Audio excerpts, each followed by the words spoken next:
Thanks for joining us for the fourth of 6 workshops that are hosted by our communication colleagues in Lake Union. I'm Colleen Kelly, Communications and Marketing Specialist at Indiana Conference. Last week, we had a great session on live streaming with Paul Young, Communication Director at Lake Region Conference, and his guest, Kirk Nugent. And if you missed it, you can find past episodes archived on Facebook or YouTube. Today's program is on crisis communications and how to prepare yourself and your leadership team for possible crisis situations and to predict issues that are trending. Right about now, you'll want to hit the share button, tell your colleagues to watch this show. Also, we'll gladly answer questions later in the show, so do send us questions in your chat box and we will answer them later as well. And you can also tell us where you're watching from. We'd like to know Illinois, Michigan, Wisconsin, another state or conference. And we also have a special gift card, an Amazon gift card that we'll be having a drawing at the end of the show for $50. So stay with us. Today we have a great lineup of guests that will give us some keen insight into how to prepare for crisis. Our participants today are Mr. Greg Dunn, Public Relations Expert at Kurth Lampe Worldwide in Chicago. Hi, Greg. Hello. Greg is a senior counselor with Kurth Lampe, and he possesses deep experience in major international as well as boutique public relations firms. An Andrews University graduate, Greg has a diverse background in helping corporate and consumer marketing clients, nonprofits and faith-based groups to craft and tell their stories, build our reputations, and manage through crisis situations. We also have joining us Stephen Payne, who currently works as Special Assistant to the President for University at Public Relations at Andrews University. Over the last 4 decades, Payne has held public relations, marketing, and enrollment positions in Adventist universities, as well as 4 years of marketing communication work for what was then called Adventist Health System West. And our third guest is Jeff Boyd, Media Relations Manager at Andrews University, where he works with traditional media, social media, and digital production. For the past 4 years, he's been host of the Adventist Peace Radio podcast. And previously, Jeff was the assistant news editor and managing editor of Adventist Today. So welcome everyone to the show. Thank you. You know, this past year has been a year. We've been living in a world pandemic crisis, and our jobs, our schools, families, and church have all been affected. Could we have known this last November? Are there better ways that we can prepare our leadership teams to continue to navigate through this time? We are going to turn to you, Greg, and ask you to please give us your expertise on these matters. Sure. Thanks very much, Colleen. I'm thrilled to be here today. And I didn't set up the cast of characters for today, so it's not my fault that we have a completely Andrews University stacked lineup today, though. I'm very happy about that. My alma mater. So I'm going to share over the next 25 minutes or so kind of an overview of sort of crisis preparedness, what to do in the heat of the moment, what you can do in advance to try to make sure you're not caught flat-footed when something happens. You know, Colleen referenced coronavirus, and you'll hear, I think, a lot more about that as we go along, you know, both from an Andrews perspective, and I'll share some thoughts on that as well. But more broadly, what is it about crisis communications and issues management that can help you as a communicator who may not, you know, have deep training in this area? What are some things that you can take away from today's conversation that might help you in your own organizations? So with that, I'm going to share a few PowerPoint slides, or I'm going to at least attempt to.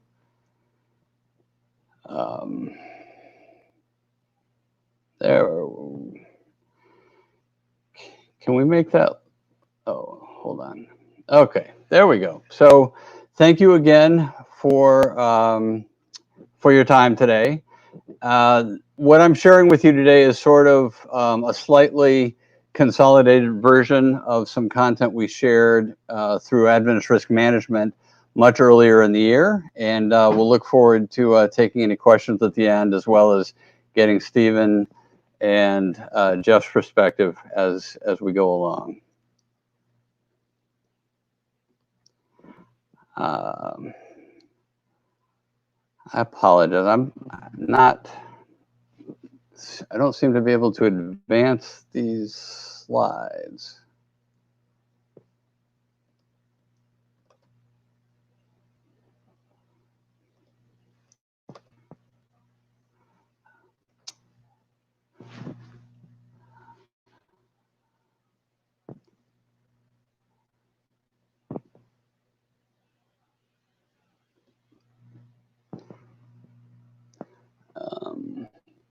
Apologies. Here we go. Let's see. I'm trying to go to the slideshow tab here.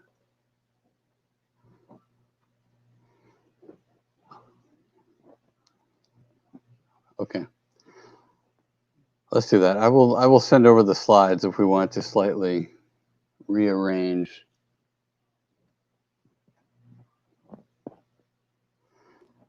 the order of the discussion. Sorry about that.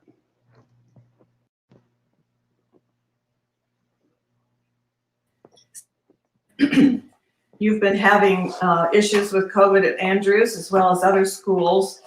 Tell us how you are planning for this and working through it.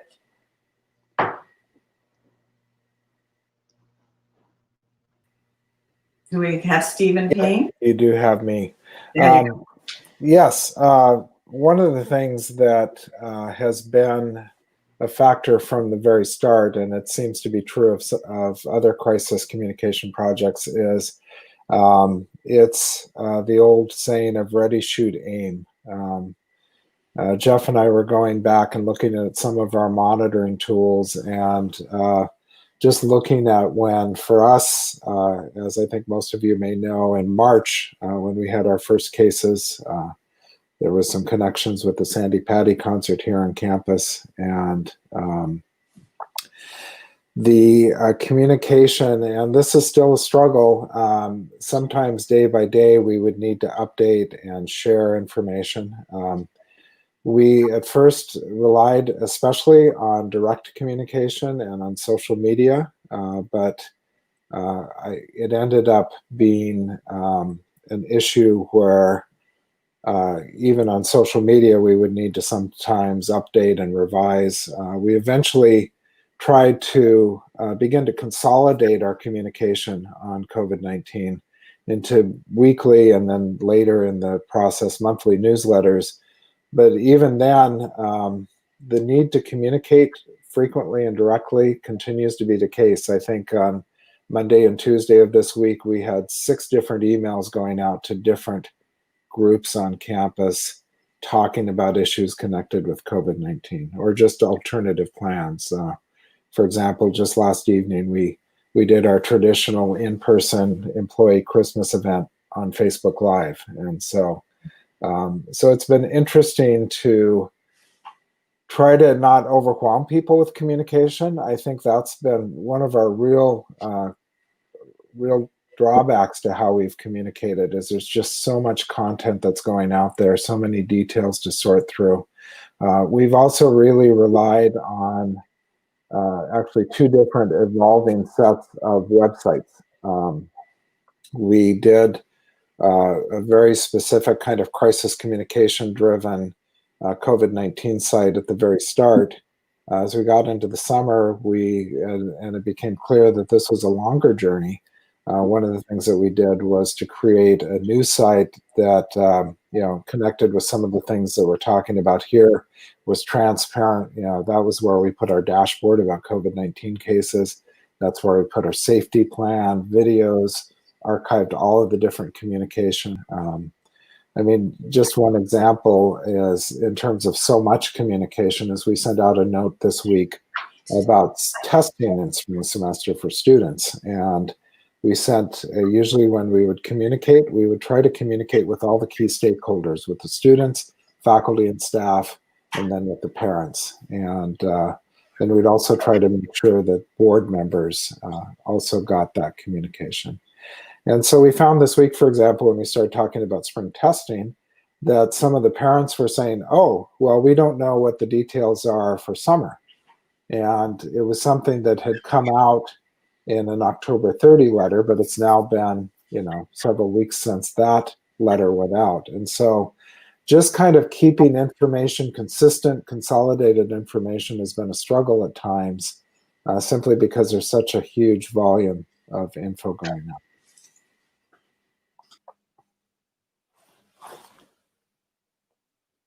I think the other thing, by the way, that I think has been helpful is in terms of virtual gatherings, is there has been, as you can imagine, a reliance on events like this one, doing online seminars.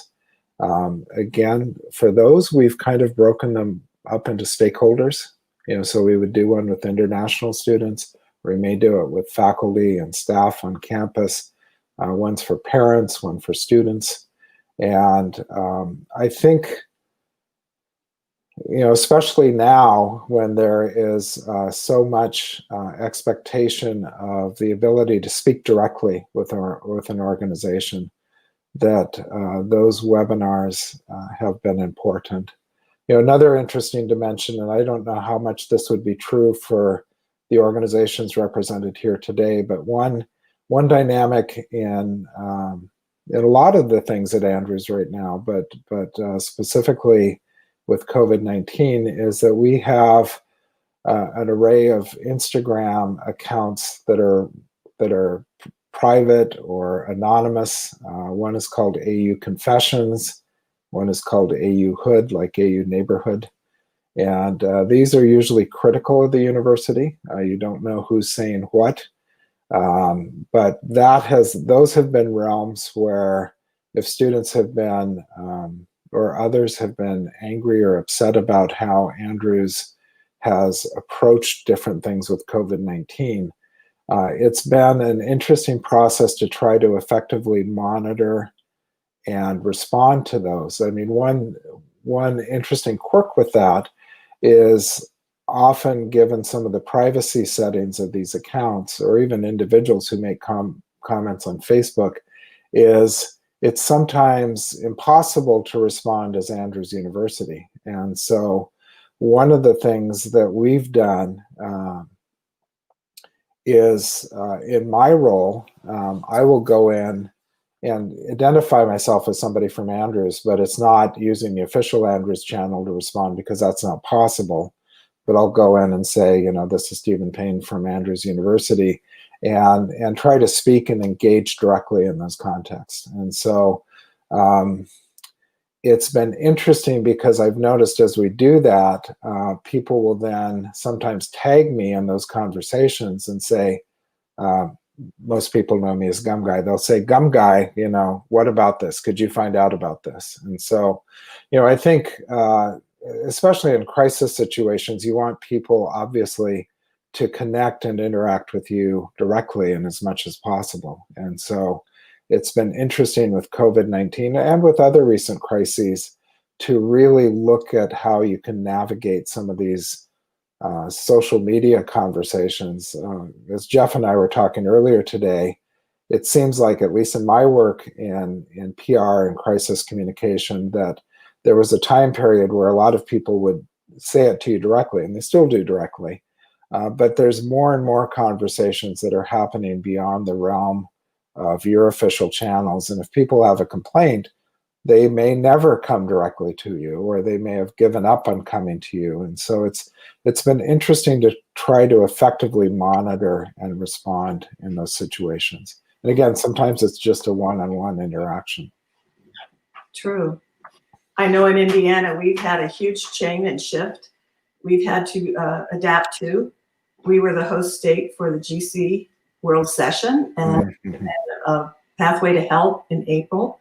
Both of those were canceled in due time, and we had a major evangelism campaign in Night, Indiana, that was planned. So we had to pivot quickly, decide what to salvage and what not, and how to proceed.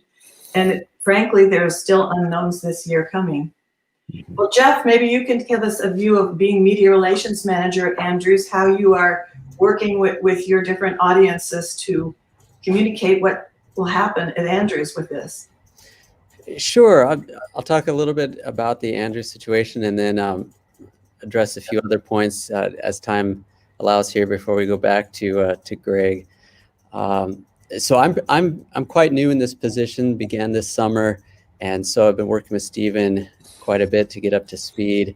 And how do we reach out to those, to the different stakeholders that need the information? And it's a challenge. When the situation is changing rapidly, you know, it's not just what's happening here on campus, but it's what's happening across Michigan. What is the governor saying, or the governor's team? And so it's, you know, we're trying to use different outlets, whether that's, you know, emails like we've talked about, social media, video work, trying to get a range of outlets to communicate the message. But it's no simple thing, and it's something that Stephen and I continually talk out, and the rest of the team discussing. Okay, at this point, how can we communicate best? What is this evolving message? How do we get it out there? And so we've changed, you know, web resources. We've changed how we communicate through email. So trying to be responsive in this situation that is just changing so much for all of us. It's whether we're parents running schools, running churches, congregations, and nonprofits. It's a wild time. So there's just no getting around the challenges we're all facing. And I thought, I know we're going to be talking about what to do right in the crisis, whether that's the first few minutes, hours, days. But I thought I would say just a couple of things that I presume Greg is going to talk about to put them out there, put them out up front now instead of at the end. I was going to emphasize what I was presuming was coming, but I'll put it on the front end. And that is, so I used to do communication work at a chapter of the American Red Cross, and we always emphasize to people, make a plan and practice the plan. There is virtually no crisis communication that you couldn't have foreseen in some way. Like people talk about, like we couldn't have known that there was a pandemic coming. Well, we didn't know when it was coming, but when I worked at the Red Cross, starting in 2006, we did pandemic drills. I was part of our county pandemic plan, so all of the organizations that would respond to a pandemic would come together, make the best plans we could, contingency plans. So you can always, like, we know it's a sinful world. There are going to be more sexual scandals. There's going to be more racial conflicts that we need to work through as the family of God. They're just these standard crises we can think through ahead of time, have a plan and practice the plan so you're not caught off guard. I'm sure Greg's going to get into that more, so I won't belabor that point.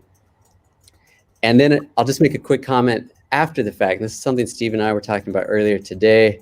I don't know, Stephen, if you want to talk more to it. And that's that after the crisis, how are you responding as an organization? How are you taking advantage of the opportunity to grow, to improve, to become a stronger, healthier, more transparent organization? So I mentioned I worked at the Red Cross for a while. And when I was coming on board, we'd shortly before that, we'd come through the Katrina incident, the hurricane. And this was not only a disaster, like a natural disaster, but for us in the Red Cross, it was a crisis because there were problems with our financial dealings at the time. And so through that was crisis communication, not just disaster communication. And we as an organization had to change our systems so that we could be a trustworthy and be seen and recognized as a trustworthy organization again, so that we could keep doing the mission, so we could receive the funds, so that people would still volunteer with the Red Cross.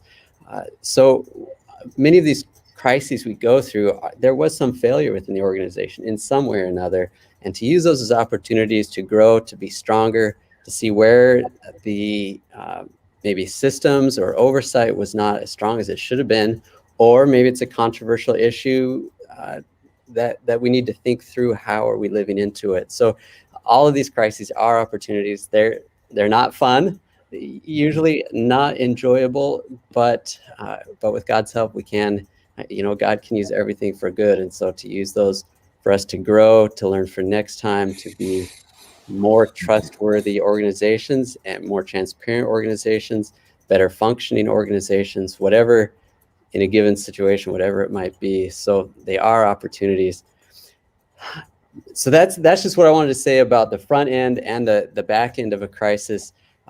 There's a lot more to say about social media. That is one thing I oversee here at Andrews. And I don't know if Stephen, if we want to talk some more about how we oversee and how we listen. You're mentioning some of these other sites, how we listen to what is going on. And so trying to be aware, our tools that we use to be aware of how to respond to some of those, or any other elements about COVID that we would want to discuss at this point. Yeah. Well, one quick point about COVID in particular. As I mentioned, there's such information overload, especially if you're trying to communicate directly. And so Jeff and I have really worked hard at times to make sure that people are seeing key things. So to me, even though you can and should communicate and do need to communicate, for example, with as I mentioned with COVID-19, we have a slideshow. I'll save anything I might have to say in deference to the slideshow. But just quickly, social media to me, and on top of giving you a chance to interact and respond to specific concerns, even outside of your own channels, social media becomes a way to highlight and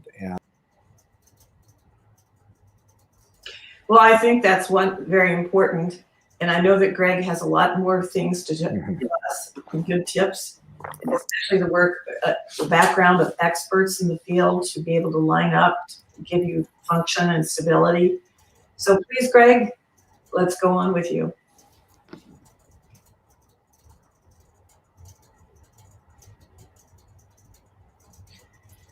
I'll walk through this content fairly expeditiously, so we can save a little bit of time for Q&A at the end.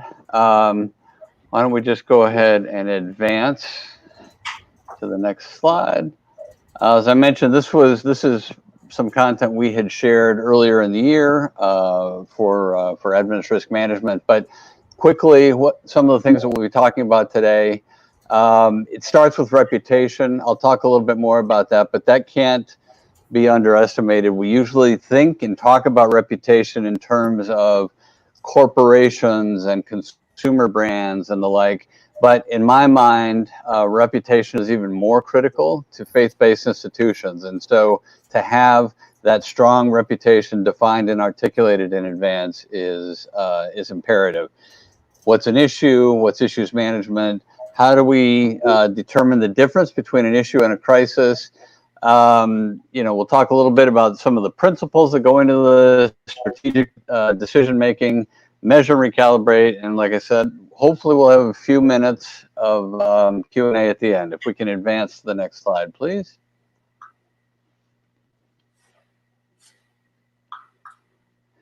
Actually, in the interest of time, let's go ahead and skip over this. My compatriot and colleague Kevin Lampe is not with us today, but also a very strong crisis counselor. One of the things that we did throughout, we did actually a 7-webinar series for Adventist Risk Management, and pulled up some quotes that struck us as topical and compelling. And this notion, next week there can't be any crisis, my schedule is already full. Well, as you know, a crisis doesn't wait for a convenient time. So that just reiterates the message that we sort of always have to be in a posture of preparedness and readiness. Next slide, please. So as I said at the top, reputation is really the bedrock. It's really the foundation. Now, can a reputation be sort of accrued accidentally? Maybe, but it's much more effective and much better when deliberate strategic thought goes into considering how it is we want to be thought about, both by Adventist stakeholders, but also possibly even more critically by those out in the community, the people who don't sort of give us the benefit of the doubt as a fellow Seventh-day Adventist institution. So how do we earn that trust? How do we protect that trust? What is it we want them to think about us? And then mapping out a plan to, from a relationship building standpoint and from the types of stories that we're telling on social media and through traditional media, how do we knit all that together to build that desired reputation? So the stronger the reputation we have going into a crisis, the less lasting damage an issue or crisis is likely to inflict. And so there's a lot of reasons for developing that reputation, in no small part because it can shorten the intensity of any pain and also make recovery from a crisis a little more rapid on the back end of it. Next slide, please. So we're gonna let's just go ahead to the next slide. So what is an issue? Well, there's various ways to define it and to think about it, but what starts out as an issue today, if it's not handled effectively at the outset, it can turn into a full-blown crisis. So issues and crises are not necessarily one and the same. You can think about them maybe as two sides of the same coin, but it's important to learn the skills to help you sort of see an issue coming. I mean, as Jeff said, there was a lot of talk back in February about, well, who could have seen this pandemic coming? Well, a lot of people could have seen. A lot of people did see it coming. You just have to choose to open your mind and really be prepared proactively for a broad range of possibilities. Next slide, please. So another way to think about this is an issue is a topic, or maybe a series of topics, related topics. Again, as I just said, they can be reasonably identified in advance. As Jeff said, there are very few scenarios that come completely out of left field. I mean, maybe we didn't know that the 18-wheeler was going to crash in front of Apple Valley, but on Thursday afternoon, but we had to have considered the fact that something like that was going to be possible. And so we had the luxury of some time to do some thinking and put some messaging and some concrete action plans in place. So the more we anticipate in advance, the better prepared we're going to be managed effectively when an issue or crisis hits us. Next slide. And then finally, one of the sort of major, professional PR groups, the Institute of PR, says issues management is an anticipatory strategic management process that helps organizations detect and respond appropriately to emerging needs, emerging trends or changes. These trends or changes could crystallize into an issue which could raise the attention and concern of important publics and stakeholders. So, in this day and age, a crisis can emerge from anywhere, right? I like to say that, anybody with a smartphone is a journalist, because you have access to social media. You can post photos. You can post comments and opinion. You can, even post facts or alleged facts, and from there, there's just no telling where a story can go. Who's going to read it? Who's going to share it? What's going to, so it can go a lot of different directions. And the more we can think about these things and prepare in advance for this range of scenarios, the better off each of you and your organizations will be. Next slide, please. So I said, they're not, issue and crisis are not necessarily one and the same, maybe more like two sides of the same coin. So issues tend, we tend to classify it more as an issue if it's a little bit slower build and it largely can be anticipated. Let's say that there's a disagreement between certain influential stakeholders. We can see that the early days of that, and we can predict how, we've seen it before, right? So we can predict how that's likely to unfold over the coming days and weeks and months. We understand the potential impacts. We understand the pain that can be caused if we don't have a plan to deal with it over time.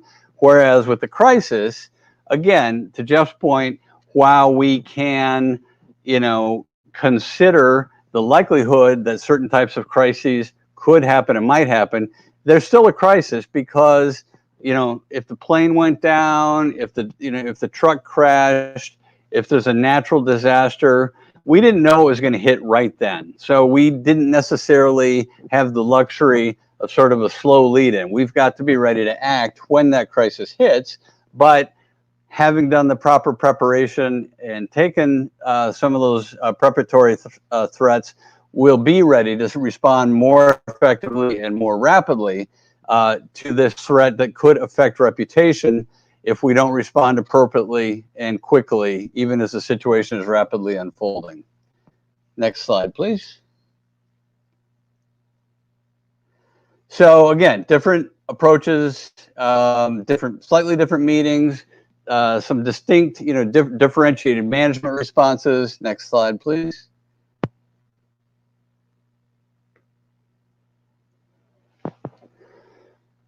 So here's, here's an interesting way to consider this. There's actually some data out there. Again, we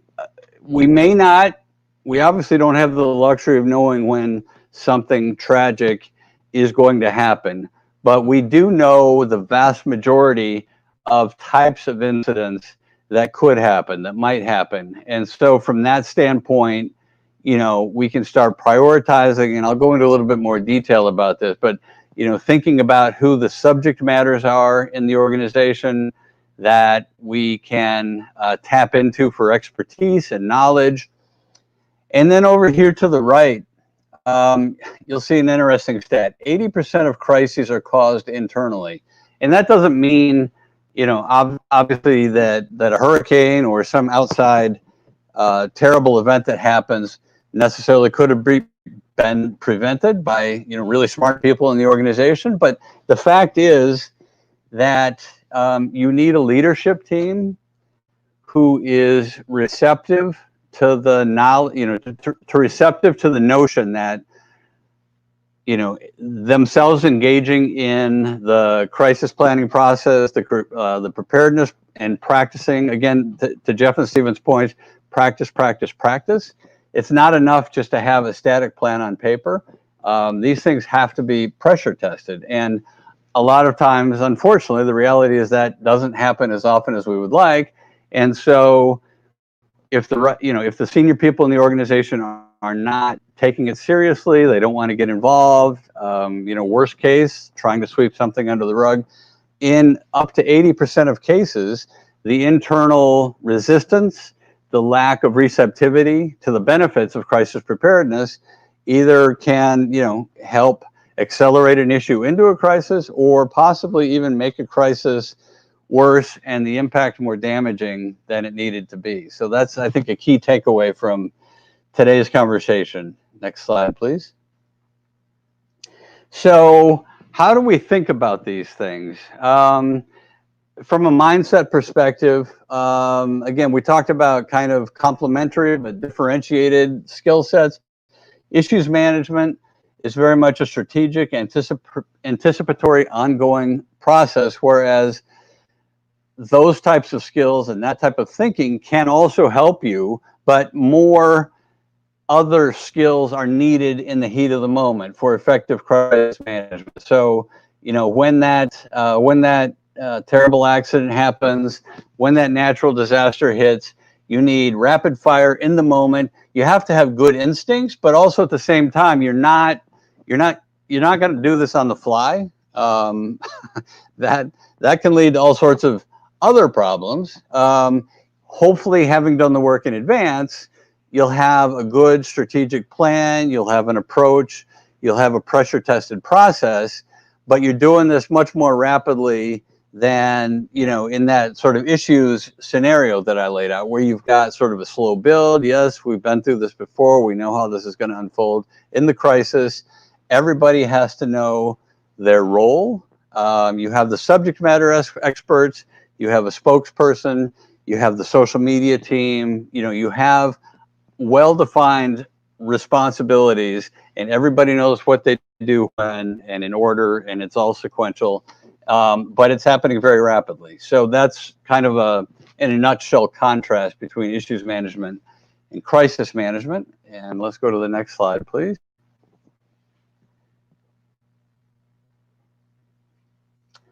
So, this is something you may already have been considering. Maybe you're here today because this is a question that you have.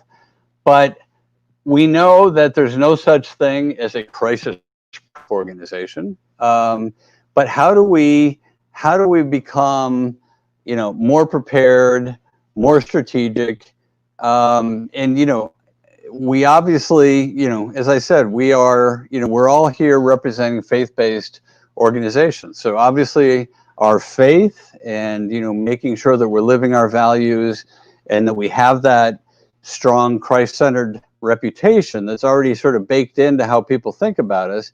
But then how do we go to that next step and create that, an organization that is less prone to crisis, to being affected by crisis, and really take the steps that are going to make us a little bit more protected in times of risk and crisis. Next slide, please. Next slide, please. So we'll just talk a little bit about some of the principles. We'll go through some of these sort of pithy principles, one point at a time here over the next few slides. But this is sort of this is the key foundation, right? Anticipate, think ahead. As we have said, we know, you know better than anybody what type of organization you're in, be it a conference, be it an academy, at a university, whatever the institution is, you know the ins and outs of your organization, certainly better than I do, or better than just about anybody on the outside would. So you have the luxury of understanding what you're all about, understanding how people do think about you or how you want them to think about you, and doing some research to understand.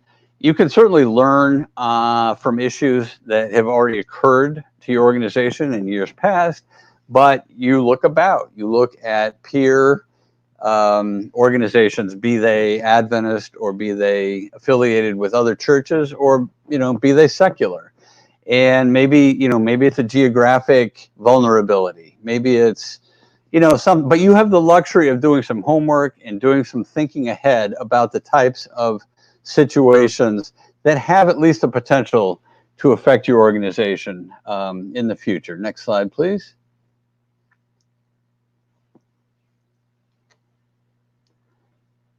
So again, time is on your side, but only if you use it wisely. So, the time to focus on building that reputation, the time to build your crisis management team and identify the subject matters in the organization and assign, responsibilities for who does what in a time of crisis.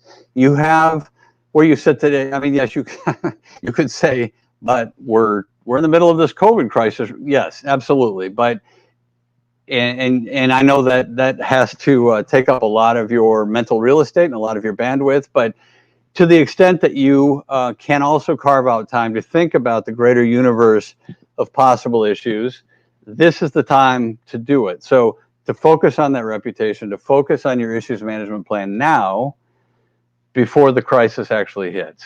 Next slide, please. Thoughtful and deliberate. Same. The sort of just a slight build on the last principle, but the notion that we're not just looking to throw a bunch of random tactics up on the board, like we need a press release, we need this, so be thoughtful. Again, understanding the culture of your organization, the reputation of your organization, thinking through what makes sense for your organization in terms of overall approach. Just be thoughtful and deliberate about all of that as you build your reputation and your plan. Next slide. So really there are three key phases, three key dimensions as you go through a planning process, and we'll go into a little bit of detail here. But identification and analysis. How do we develop this mindset and make strategic decisions? And then in the PR world, as Colleen and Stephen and Jeff can all attest, it's we're in a world where, especially in the faith-based world, where financial resources are limited, and so we don't have the chance. We can't afford to just keep throwing stuff up against the wall. We have to know what works, and when we find what's not working as well as it could, then we evaluate how to recalibrate and make it even more effective. Next slide, please. Again, as I said, we're talking about crisis resistant. There's no such thing as crisis proof.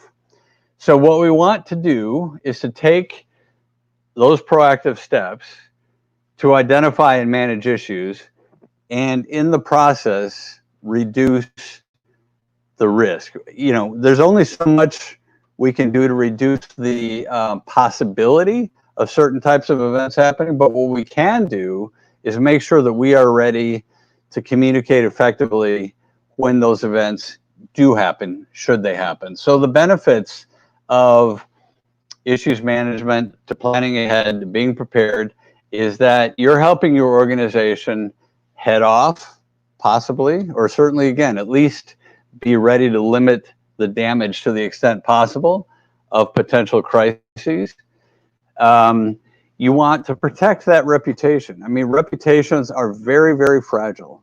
I think if we had the time and, you know, we were in a slightly more open dialogue here, all of us could point to at least one organization that seemed to have a wonderful reputation until, and then you could you could fill in that blank.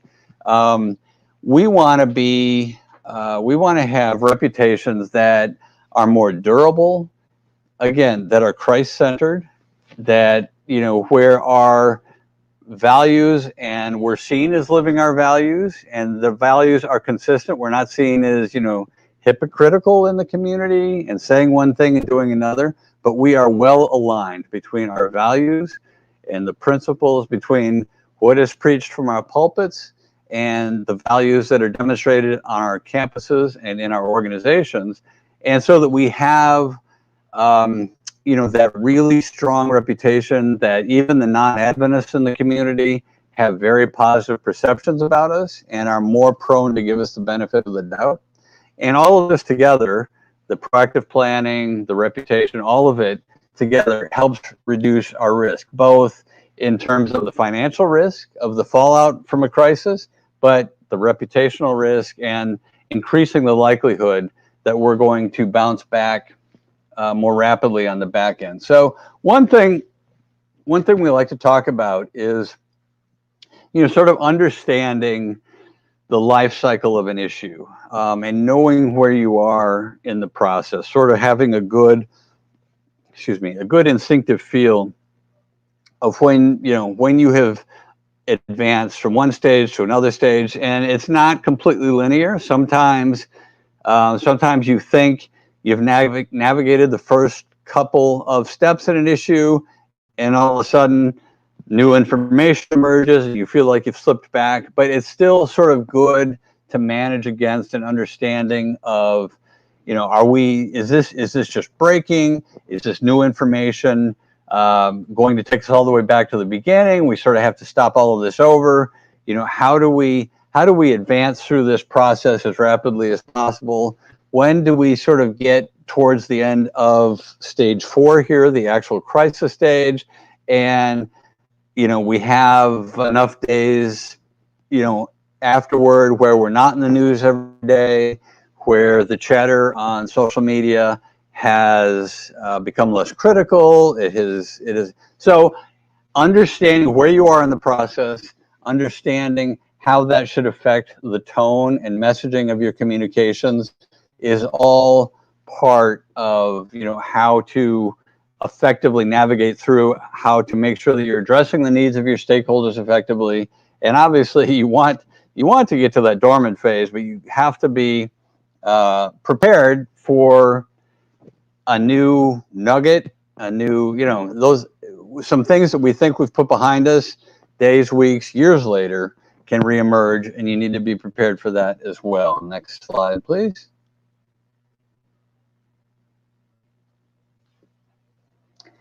Next slide, please. Now let's go through a few steps in terms of how do we think about the issues management. And again, we're not going to be able to do a deep enough dive here today to, you know, have a completely concrete baked in plan, but these are some things, you know, you can take away. You'll see my email address at the end. I'm happy to correspond with anyone afterward. But we talked about the first phase of this process being identification and analysis. So as I said, you know, scan the environment, learn about, if you're newer to your organization, learn about some of the types of incidents that have affected your organization in the past. Look at peer organizations, Adventists and non-Adventists.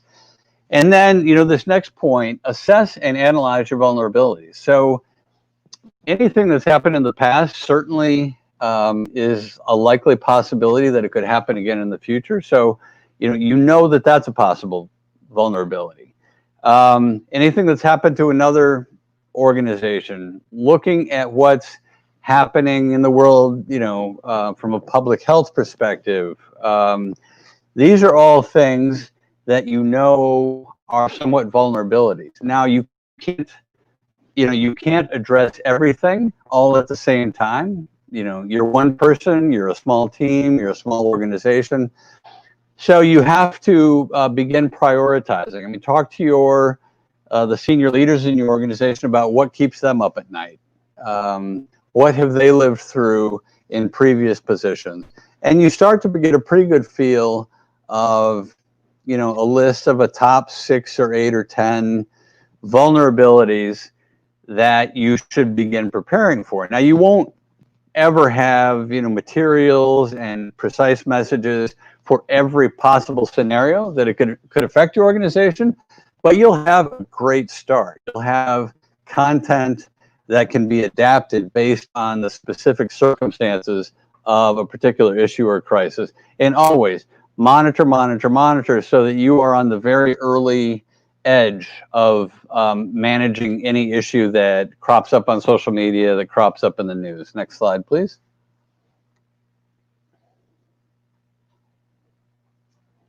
So, do your online research. Like I said, interview people within your organization, what keeps them up at night. And obviously, it's easy to learn what's already happened because it happened. But as I said, make sure to consider scenarios that may not have affected you. It may not have affected your peer institutions to this point, but thinking about the impacts of advancing technology, climate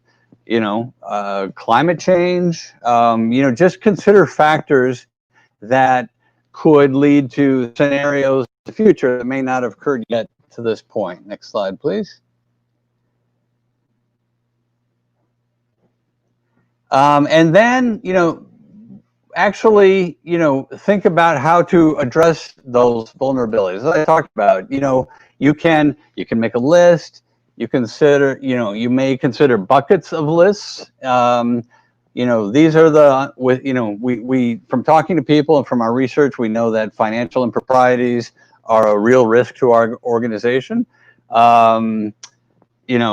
And within the realm of financial improprieties, embezzlement, and so on. And so you at least think about them in a larger universe, so that you can prepare maybe more broadly for some of these scenarios. Operational. How many different sites do we have locations in? What are the things we need to think through? Fire. What other sorts of possible problems, violence, workplace violence, that sort of thing, natural disaster, all of the things we've talked about. And then, putting together, once you have that understanding of where you are vulnerable or where you think you're most vulnerable, then you can start to build a team. What types of subject matter expertise is most critical, is most important, and how to tap into those people and leverage their expertise to build an effective plan. Next slide, please. You'll prioritize the issues. As I said, you're not going to have the resources to wrap your arms around everything. So you pick sort of those major, most likely scenarios, and then you plan around them. Thinking about, you can prioritize based on the impact. If this type of natural disaster were to hit, we know it would be devastating to the organization. So this rises to the top of the list, and we need to, think about strategy and messaging and all of that in conjunction with those scenarios with the greatest potential for devastation. Next slide, please. Once we have this sort of universe of issues identified, this is when we get into some of the nuts and bolts. What, based on our culture, based on our brand, based on our reputation, what is our perspective on this issue? And then coming off of that, build a decision tree. This type of event can trigger this response. A different type of incident within this environment can trigger it. And so it's sort of it's A or it's B, and you sort of follow a process down that is well looped into your subject matter experts, and you have materials and you have messages. And again, you're not likely to have a fully baked in, perfectly set of documents for every possible scenario. But if you have a few different scenarios planned out, again, you're that much farther ahead of the game in times of actual crisis. Next slide, please.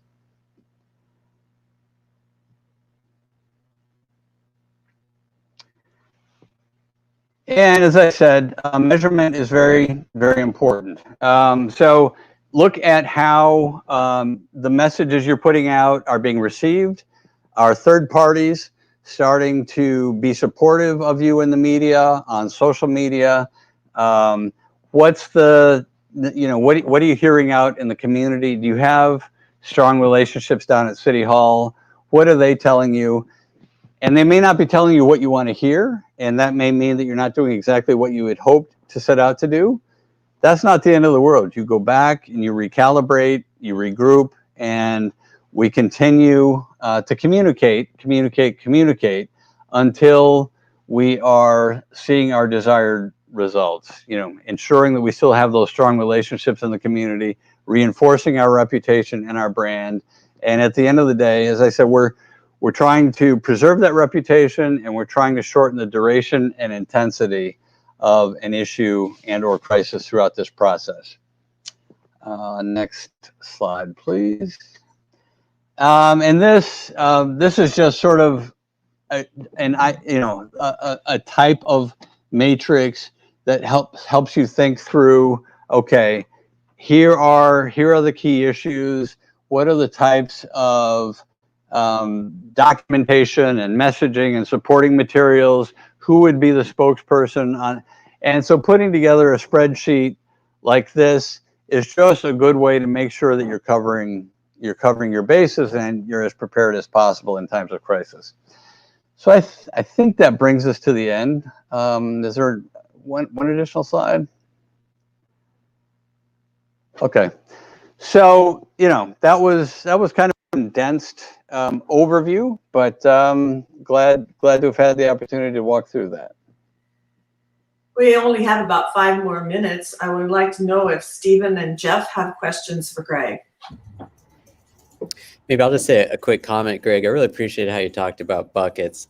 I think when I was talking up front, I overstated my case of always, the most crises could in some way be anticipated. But I like that a buckets. If this type of crisis happened, how could we respond? Or this type, this category. So I appreciated that. Sure. Thanks, Jeff. Yeah. And my footnote among many, by the way, in my own journey with crisis communication, there's before Kurth Lampe and then there's after Kurth Lampe. And I worked through, we won't have time to talk about it today, but a fairly major crisis communication issue here at Andrews.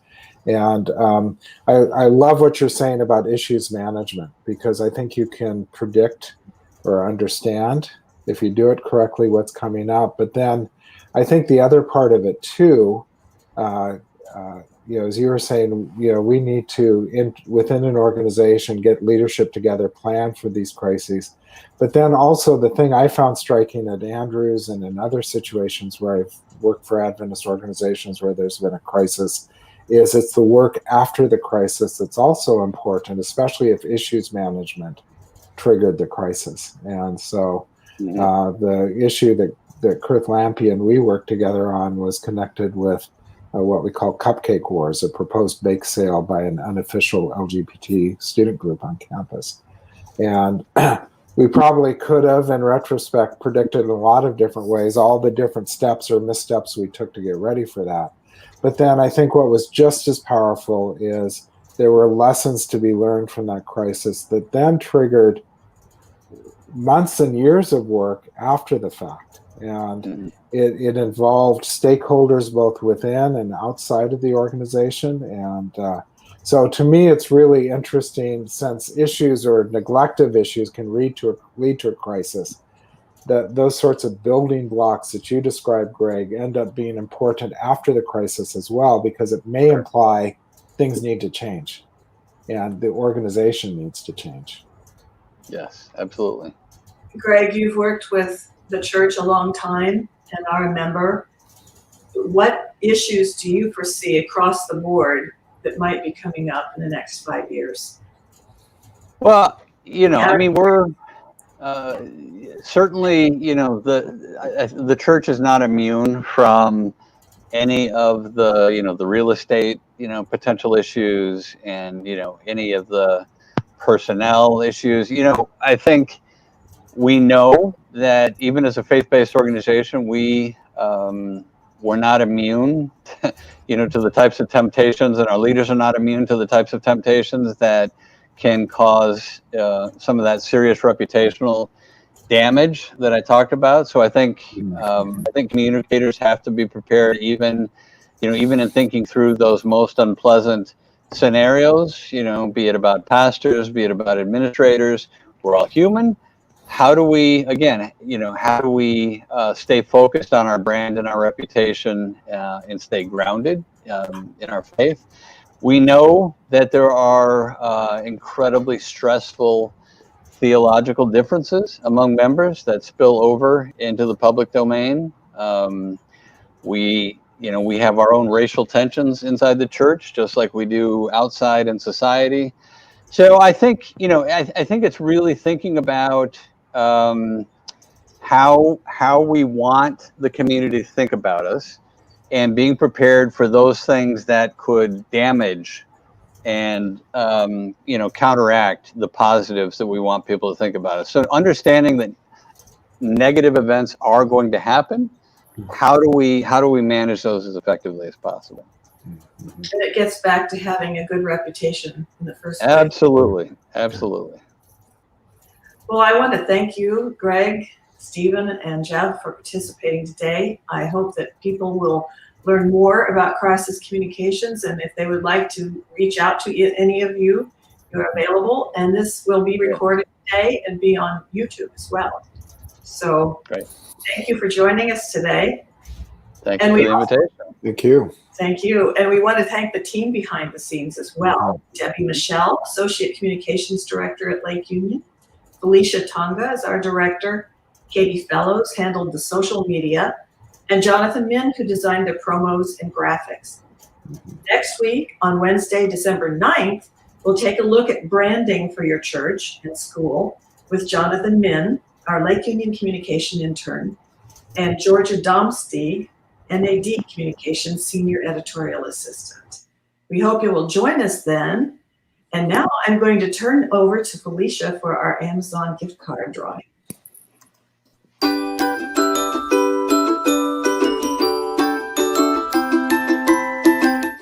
Thank you for staying till the end of the show.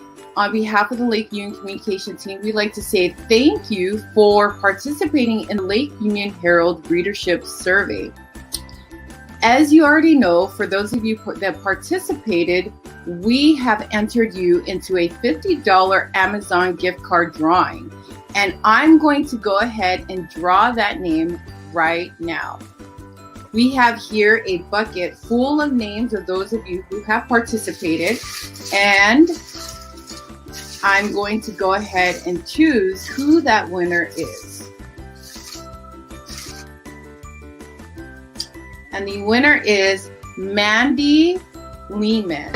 Congratulations, Mandy Lehman. You will receive an email very soon giving you details of how to retrieve that gift card. Don't forget to tune in for next week's Wednesday workshop. Happy holidays.